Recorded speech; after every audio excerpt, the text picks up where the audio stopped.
The first speaker for tonight is Sara Flounders, and she's a longstanding political activist and author based in New York City, and she's a leader of the United National Antiwar Coalition and the International Action Center.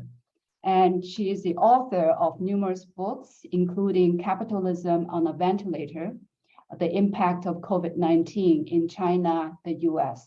This is co-authored with Lee SiuHin, and NATO and the Balkans, the Voices of Opposition. That's co-authored with Ramsey Clark.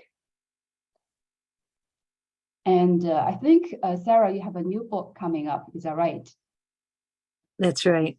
Yes, it's released last month. Sanctions, a wrecking ball in a global economy. Okay, great. So Sara, the floor now is yours. Thank you so much. And thank you also to International Manifesto Group for the opportunity of this discussion of will there be war in the Taiwan Straits? While escalating the US-NATO war against Russia in Ukraine, the United States is preparing at breakneck speed for war with China. Taiwan is the excuse. Taiwan is the pawn.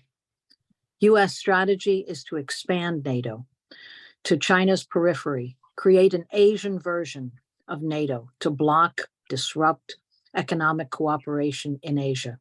This is a terrible danger to the people of Taiwan and all the people of China. Peoples throughout the entire region face a crisis that can destroy their lives and future and ruin their economies. The US-NATO war in Ukraine devastated the economy of Ukraine, but also disrupted the European Union, who went along with the sanctions demanded by the United States. Poor and working people in the US will be forced to pay for this war, as they pay for every war with steadily deteriorating conditions. The ominous mobilization taking place on the military and political level and the manufactured crisis over a Chinese hot air balloon is a new level in psychological war, propaganda war, to prepare the US population that China is an enemy, a danger, a threat. Why build such animosity against China? Why use scaremongering tactics that incite fear and hostility? Political voices, both Democrats and Republicans, try to outdo each other, condemning the balloon's passage as an invasion, a spy mission, a violation of US sovereignty. Any action by China is described now as threatening, provocative, expansionist. The same words are used again and again in news articles, politician statements. More ominously, in the same week, the four-star Air Force General, Michael Minahan, who's the head of Air Mobility Command, issued a leaked memo where he predicted war with China over Taiwan in 2 years. General Minahan oversees 107,000 airmen and 1,100 cargo and tanker and transport planes.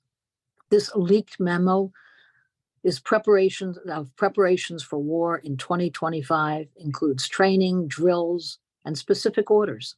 Defeat China, prepare to fight and win, be prepared for deployment at a moment's notice. The Air Force, the Army, the Marines are on board. General Minahan praised the January 5th largest ever launch from a US base of huge C-17 transport aircrafts as training for a naval blockade of China. This is the opening round of massive missile and air assault on mainland China. It's the Pentagon's air-sea battle strategy. Now, China condemned this as reckless, provocative, and meant to put pressure. The Pentagon spokesperson said it's needed to preserve a peaceful, free, and open Indo-Pacific.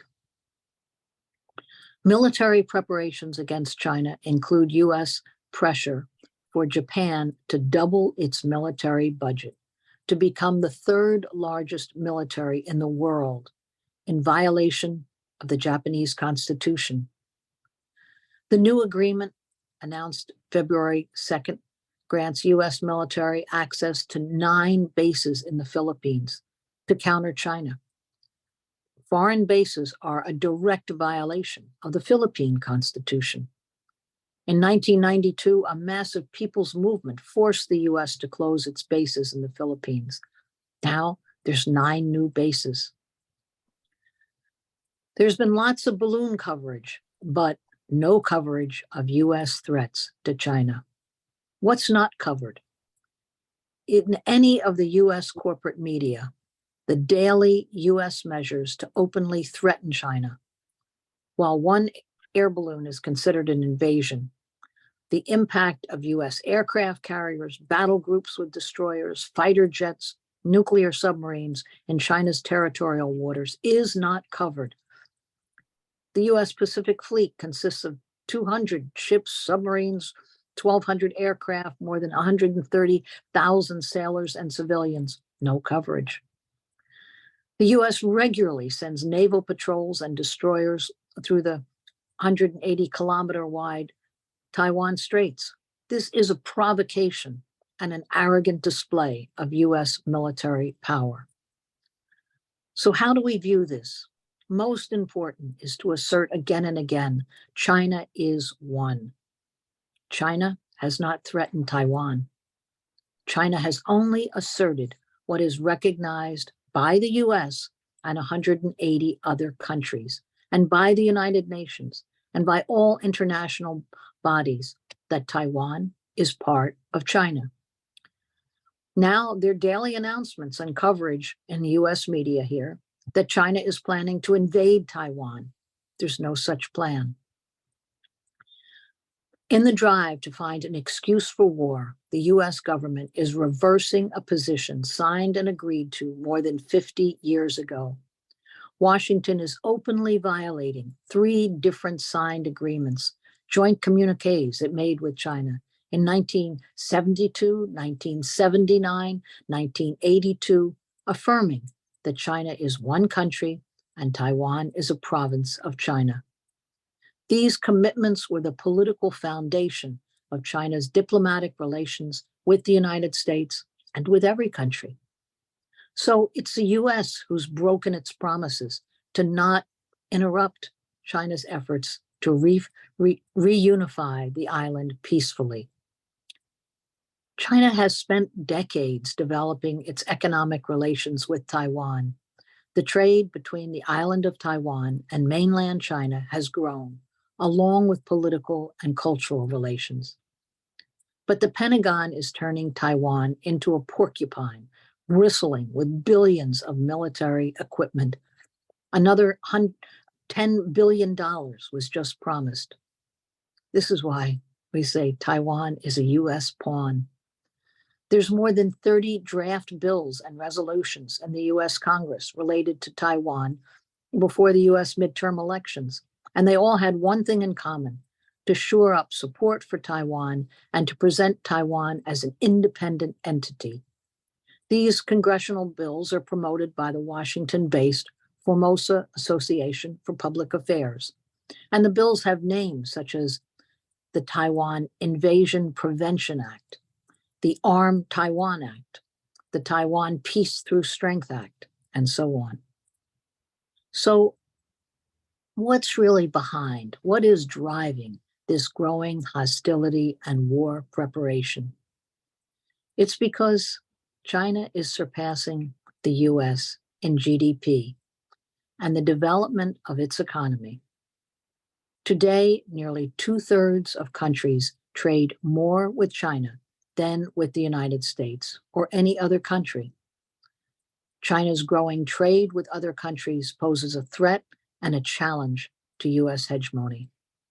This capitalist system is relentlessly driven to expand or die, and now it is shrinking. So for the multi-billionaires and corporate CEOs, this is a life or death crisis.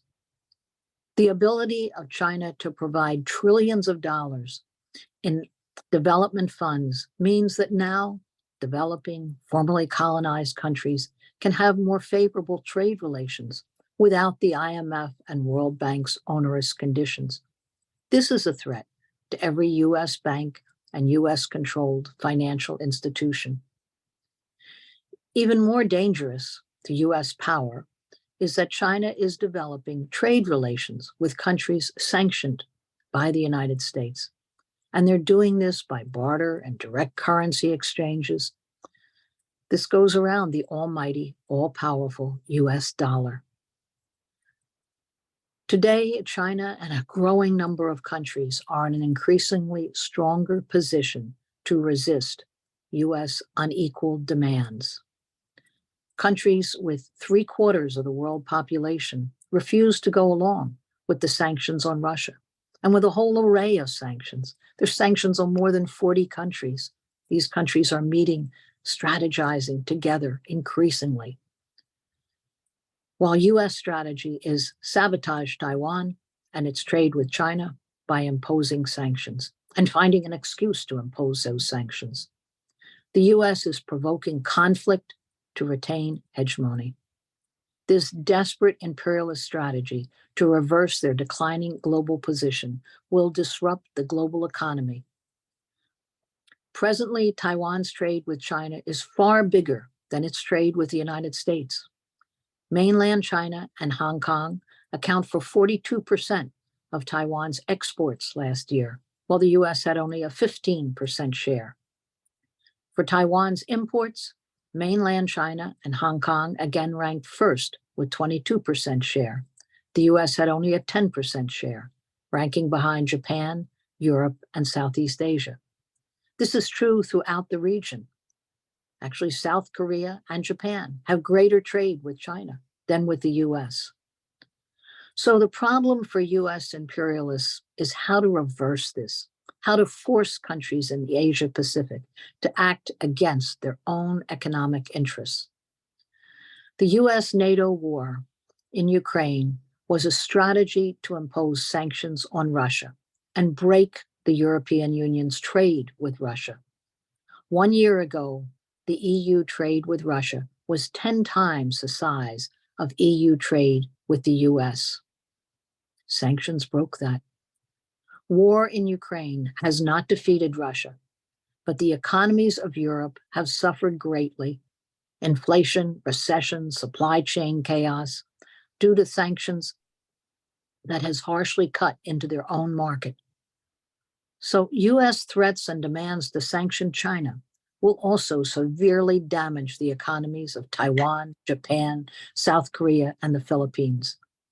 To force high-tech countries to decouple from the People's Republic of China, US imperialism needs a policy and a military crisis with China. And every US plan for sanctions with China starts with a manufactured crisis over Taiwan. In closing, China's long-held position is that cooperation, trade, and development can overcome differences, that it's the only way forward. People's Republic of China has held a consistent, well-understood position on its sovereignty and territorial integrity that is recognized internationally in all world bodies. China has repeatedly asserted its right to resolve this unfinished national reunification. We know that countless US wars have been based on media-hyped lies that the US is defending freedom, democracy, or a small country from an aggressive attack. This is a lie. US wars are for corporate profit. The preparations of US imperialism for a possible war with China, surrounding it with military bases and nuclear weapons and military vessels, is a highly dangerous provocation. We must oppose it. We must mobilize and declare hands off China. Thank you. I'm Michael Hudson. I'm appearing here for the International Manifesto Group. If you like this video and ones like it, please subscribe. For more information, go to the address on the screen.